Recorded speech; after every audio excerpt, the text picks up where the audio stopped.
Hey everyone, can you guys hear me okay?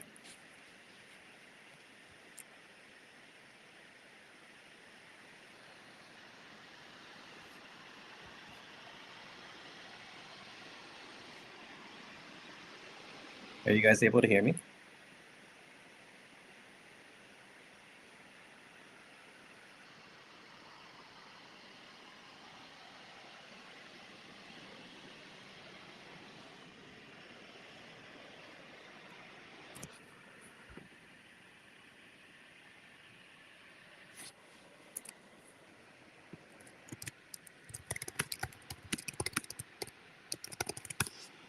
All right, guys, I'm gonna go ahead and get started. Um,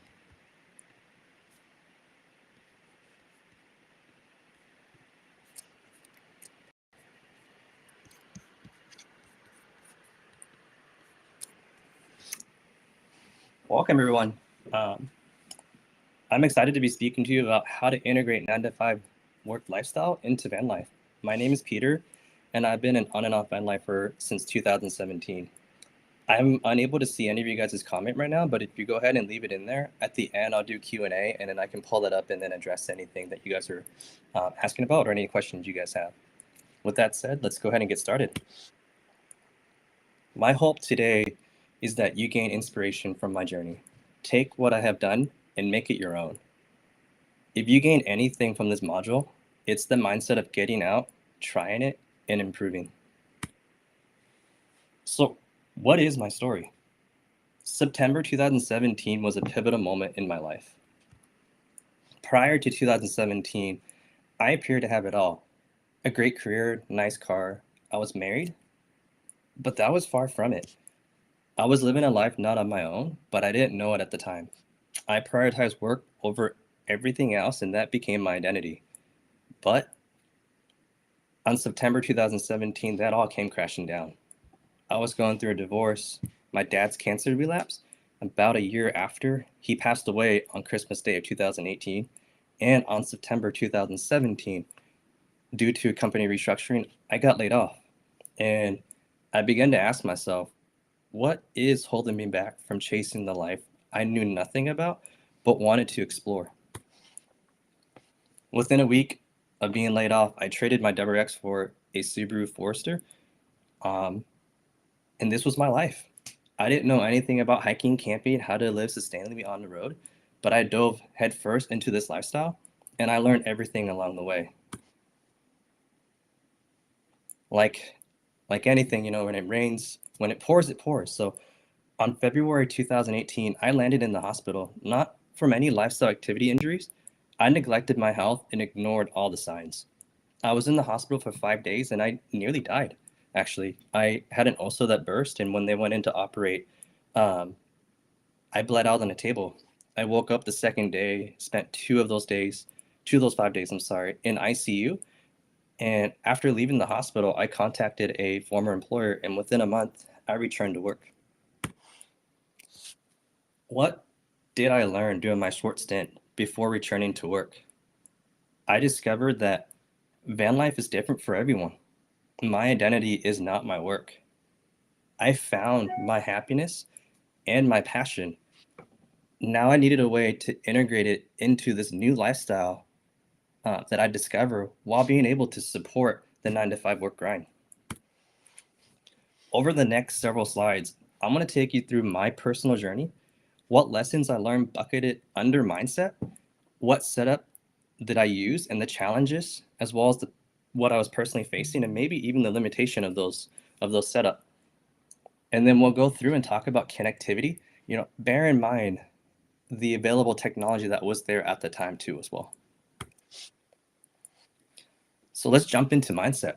This is not an inclusive list, but a really good list and a foundation to build off of. What I want to touch first is level setting expectation.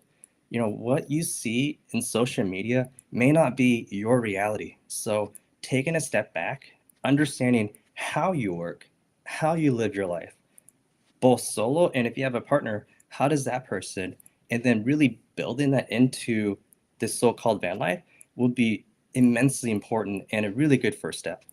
We've heard a lot about connectivity, um, And really, redundancy and Wi-Fi option is going to be an enablement to being able to, um, go forth in this lifestyle. And we'll touch a little bit on some of the setups later on. Embracing uncertainty. This is a huge one. Shit happens on the road, and having that mindset of knowing that, okay, something could happen, but being okay with it and progressing further and progressing faster through it will be a true enablement of this lifestyle too as well. Transparent lifestyle. When I first started, I wasn't really transparent with this one. This was a huge mental block for me when I was doing it. I over-indexed on work because I wanted to show that I could do this on the road. And that was a huge detriment to me. And so the more that I had the conversation with my team, my boss, this became a little bit more easy to do. I'll give you an example. It could be something as simple as saying, hey, I'm going to go work at a coffee shop. Check in on that at the end of the day. Ask your boss, your team, how did that go? And then you can progress yourself into going into in the wild. And then again, check in on that. Be transparent if you're comfortable having that conversation. I know for me, as soon as I started having that, my mental ability to maintain and sustain this was a lot better. Block scheduling. What do I mean by that? Right here is a picture of a block scheduling. Please note that I did take out all the other meetings that I have in here, and no, I don't hold myself completely accountable to this one. I do use this as a way to look back and say, did I let any meeting encroach on the time that I wanted to stay away from my laptop? And if that answer was yes, then I can use it as a way to improve too as well. But on weeks that I was able to hold myself accountable to this, I was able to step away from my van and really enjoy the lifestyle that I want to enjoy. And the work that I do also enables me to do this. I work around the clock, and so shifting my schedule to work later in the day so that I can enjoy the daylight, again, was an enablement for me, so that way I can enjoy the places that we see. Multiple workstation and separation. We'll go through this over the next level side, so just hold this in your mind as we go through it. Setup. These are my 3 setups. I started in a Subaru Forester. I lived solo from 2017 to 2020. And towards the end of 2020, I met my now fiance, Nagisa. And we just progressed into an unbuilt camper van and did that lifestyle for 2020 to 2022 into now what we have in a fully built and converted camper van. Remember this guy? The guy that didn't know anything about really this lifestyle? I turned this into an overland behemoth. The first thing that I identified was I needed a very comfortable place to sleep. And so I modded it and put a rooftop tent on top of it.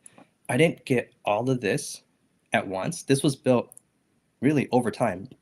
And so full on encompassing, I have a rooftop tent, a DIY kitchen in the back with a refrigerator, cooking situation, so that way I can live sustainably on the road. Eventually, I added an outdoor shower and a couple other things to allow me to chase the lifestyle that I wanted at the time. How did I keep everything powered? How did I support my work? I kept it very simple. I went to REI. I bought a Go Zero Yeti 400. I bought a 175-watt solar panel on Amazon, put that on top of my rooftop tent, and then I started dabbling in and testing out the Weeboost to see, is this something that is viable for me? What was I supporting at the time? I was a senior program manager for Amazon. I had ability multi-continental. What that meant was I was on the phone from 6:30 a.m. to 8 p.m. at night, and then arguably a little bit later because I had to support my work schedule. I was supporting North America, EU, Asia, as well as emerging regions. So I was a power user in terms of video conferencing, etc. What was my workstation? It's nothing sexy, right? It's a little laptop on a stand behind my Subaru, or I was running dual monitors in the back of my seat too as well. Most of the time, I was actually outside of the Subaru. Why? Because it was honestly unbearably hot in there or cold in there, or it just was a little bit more comfortable outside. Every now and then I'd go to coffee shops too as well, to be able to get really outside of my Subaru if and when I needed. The challenges I was facing. lack of ergonomic workstation. I was constantly chasing cellular signal. I put my health and work-life balance at jeopardy. And when I met my now fiance, we just outgrew the space and comfort, which led us into our first van. Nothing special about this build. You know, we had the full-on intention to build it out right when we bought the van. In fact, we were at Home Depot and we picked out all the wood that we needed to build out the van, the plywood and everything. And I just looked at my fiance and I said, "Fuck it, we don't need to build this out." I went on OfferUp, found a metal bed platform, bought it for $15. Went to my mom's house, picked up a queen size mattress that she wasn't using at the time, threw it in. I had the Dometic fridge from my Subaru Forester. I threw that in. I threw the solar panel up top, and then I splurged a little bit on insulated window covers, knowing that we would be working in this area. So we wanted something that sheltered us from the element. And that took us no longer than a half a day to build out. And we were on the road and living in it from 2020 to close to part of 2022. We used, again, the same power setup. Now, the only difference here is that now we have 2 users in this one. And so we were depleting it twice as fast. And then one of the things we had to learn was really, how do we charge? And so we got really good at switching off charging laptops simultaneously. So I would charge it, take mine off, she would charge it, take it off, etc. So we got really good at conserving energy. I learned from my Subaru and then really built workstations in here, and I started dabbling into what does an ergonomic workstation look like in a van. So we had magnetic monitors that we were using at the time. And so these guys right here is really magnetically fixed. You can put it on and put it anywhere you want. Flexible enough to be inside the van, but also flexible enough to be outside of the van in coffee shops, etc. Challenges. Again, we were constantly chasing cellular signal. We were coming up on hotspot throttling. And when we hit the road, I have AT&T and she has T-Mobile too as well. And for me, AT&T was something that was very useful, something that we used, and something that was also throttled, because that was really the only internet connection that was useful for us. Not knocking on T-Mobile, but everywhere that we went, we couldn't use T-Mobile. Lack of sustainable home life comfort. So again, we were traveling in an unbuilt camper van. We loved the lifestyle more, and we over-indexed on that, and then minimally set up something that allowed us to get outside. And the way that we were traveling, we came up to really travel burnout contention. So this is when we really started questioning, is this lifestyle for us? And then what does that look like in the future? We still dabble in this lifestyle. We still go through it.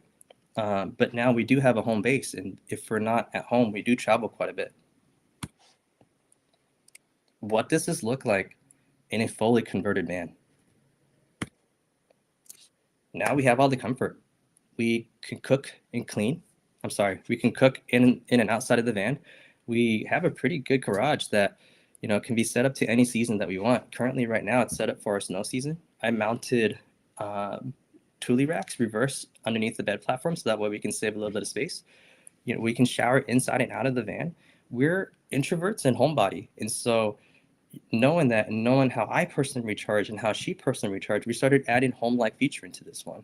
We both got right back into gaming, and so now we play games at night, or we separate and she's on the bed or I'm on the bed, etc. She's reading, I'm reading. So but we have the ability to simulate what really a home like environment is without taking out some of the things that we took out in the past. Power. We have a 340 amp hour battery system. We have fans, insulation, heat. This is really nice for us, right? As we went into it, compared to our other two build out. And then we added in Starlink, and now we're piloting and trying that on the road. This is our workstation. So again, we learned from our previous setup and then built off of it. We have a triple monitor standing station. We have a sitting dual monitor station. We switch off and on. I also use the swivel seats that we can do that. Every now and then, Nagisa will work on top of on the bed, or she'll use it as a standing platform. One of the recent addition is a Nomad Lab. That is hitched to the back of our our van, and that is a standings desk that we can use, but also duels as a gear and hangout area. It's actually a pretty cool item and pretty cool product. If you guys want to take a look at it too as well, it's yay small, yay big, doesn't take up a lot of space, and then the other one is already fixed into the van. What's our challenges? Power consumption using Starlink. We did not design this van with the idea of adding Starlink into this one. So Starlink was something that was later added on and something that we added on to the van too as well. And if we were to build another van, we would take that into consideration and build a battery bank that matches our needs. And then health issues. That's something I'm personally coming up against. And one of the things I'm learning is that I can't travel as long on the road anymore. I have back problems now with the lifestyle that I live, as well as the way that we've been traveling. And this week alone, I saw Cairo 3 times, and this is a stop in our mid-adventure, so that way I can really get back into it. The next of the framework, I want to talk about connectivity. This is not an encompassed list, but something that I do want to talk about first is mobile hotspot and Starlink. Again, I touched on it earlier. I used AT&T hotspot when I first started. I think it was around 25 gigabytes. Now I have 100 gigabytes of hotspot data. Once we reach that, it's throttled. Now that we've added Starlink, we've been using this over the last several months. This has been our primary and been something that has enabled both of our lifestyle. Again, I'm a program manager, entrepreneur. She's a UX, UI designer. And then we are power users in terms of needing to stay connected to the web, upload, download, video conferencing, etc. Since adding Starlink, while using our mobile hotspot, if and when we need it, we have not had to go through coffee shop, libraries, Airbnbs, house sitting, or co-working spaces. We do like to go to co-working spacing to get that separation and get a little bit different in terms of where and what we see for work. But now with these two options, we are mobile free. Let's check out these pillars in action. She's a recruiter. Her mindset and want is to explore the backcountries and national parks. And so she's pushing it further into the mountains and into those places that she needs. And so she picked a rig that better matched her lifestyle and went with the overland setup. She's just now started. And one of the challenges that she's going through is community. Software engineer. He actually bought our unbuilt camper van that we did eventually build out. We lived in that one for about a month, and then he bought it. He wants to be closer to his lifestyle activities, so he's taken this and he's doing arguably close to year-round ski trip. One of the things that he's going up against, which is the same as us, is power consumption using Starlink, and then community. This is one of my personal favorites. She is a CEO and founder of a multi-million-dollar corporation. Really, she wants to rewrite the handbook of what a CEO and founder is. She sold her home, downsized, built out a camper setup in her SUV, and has been doing this over the last several months. Now she's coming up with challenges that were similar to me in terms of needing that home life comfort and more connectivity. What's on my horizon? I touched on it earlier where I over-indexed on work first, and so now I want to reprioritize family and friends. In the future, plan our wedding. We don't know if it's going to happen this year or next year, but it is on our horizon. This looks like a lot, but ever since diving into this lifestyle, it gave me the ability to really look outside my own personal box and chase really my personal passion. And one of them is sharing and enabling this lifestyle. So the first one is my own personal company. I rent out camper vans through GoCamp. We've been doing it for now a little bit over a year. And when I first started, my goal was, again, to enable this lifestyle and share. And about 2 weeks ago, I was awarded the most 5-star reviews and experience for that.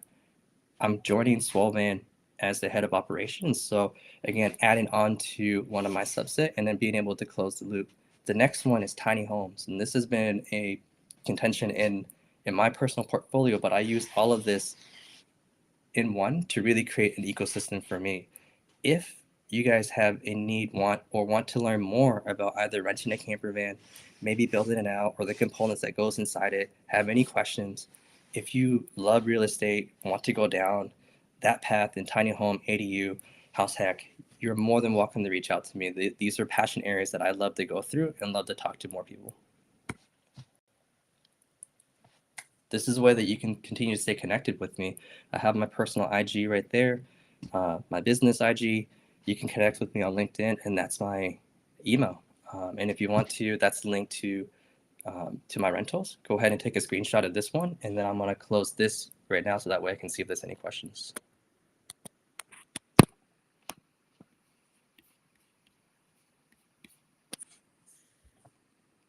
Thank you guys for joining. Do you guys have any questions?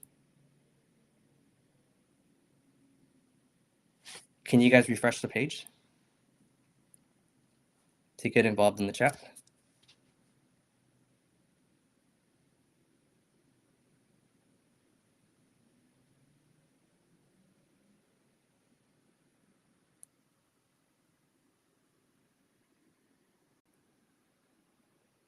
All right, looks like there's no questions. Thank you again, guys. Again, you guys have my contact information. Reach out if you guys have any questions. Thank you.